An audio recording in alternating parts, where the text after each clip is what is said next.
Hey guys, BoHD here, and as most of you know, the all-new HTC One M8 has not only one, but two camera sensors on the back, one being the 4 ultrapixel sensor, while the top sensor is used to collect depth information so that you can refocus a subject after a picture is taken, a really cool feature which is super easy to use. For example, all you need to do is boot up the camera and find a subject with some depth so that you can capture and refocus, and then take the picture. Also, just a side note, the shutter speed is very quick, so that's really nice to see, but if you go to our gallery and pull up the image and click on Edit, and then click on View Focus, you can click on whatever part of the image you want to have in focus. It's really simple and is a pretty neat feature that I've never seen on any other device before, but as you can see just from the final result, it works pretty well, but you can see that it almost applies a cookie cutter like focus ring around the subject, which doesn't look quite as natural, but I'm sure it will only get better when the software has time to mature and update. But as for some other settings, HTC has included several different effects, such as a 3D dimension effect that lets you pan around the image in 3D, which is pretty cool, but it's probably not something one would actually use too often.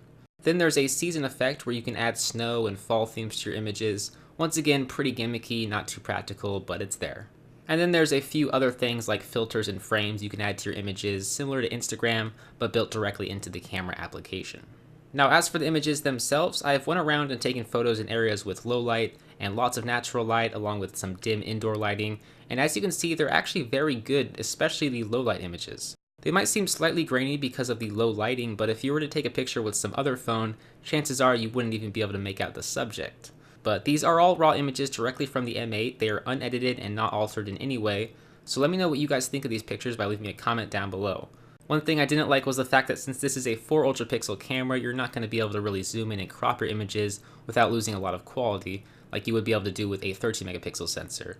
But as for the image quality as a whole, it's certainly not bad. And really the same could be said about the video quality in that it is good as it records in a full 30 FPS at a 1080p resolution, but the only downside here is the lack of image stabilization, which was on the original HTC One, but was left off of the M8 because the Duo camera didn't work with it, so that's a disappointment, and as you can see results in some shaky footage. But my favorite camera sensor is actually the front-facing 5 megapixel wide-angle sensor that produces a nice image quality at a wide angle, so you can hold your phone at arm's length and capture your entire upper torso, which would be great for video calls and stuff like that. So if you Skype or hang out on Google a lot, or just take a lot of selfies, you'll definitely want to factor this front-facing camera into your final buying decision. But overall, like I said, the image quality from the HTC One M8 is top-notch, as HTC has thrown in some very neat features such as being able to refocus the subject after a picture has been taken. But let me know what you guys think of this camera by leaving me a comment right down below, and if you're new to my channel and would like to see more HTC One coverage, along with a ton of other tech, make sure you subscribe by clicking that little button right down below. But with that said, that is going to about do it for this video, guys. If you want to take a look at my unboxing and first look at the HTC One M8, you can do so right down below, or you can take a look at my What's on my Android video if that's something you'd be interested in. But as always, guys, I'm BoHD from How To and More. Thanks for watching.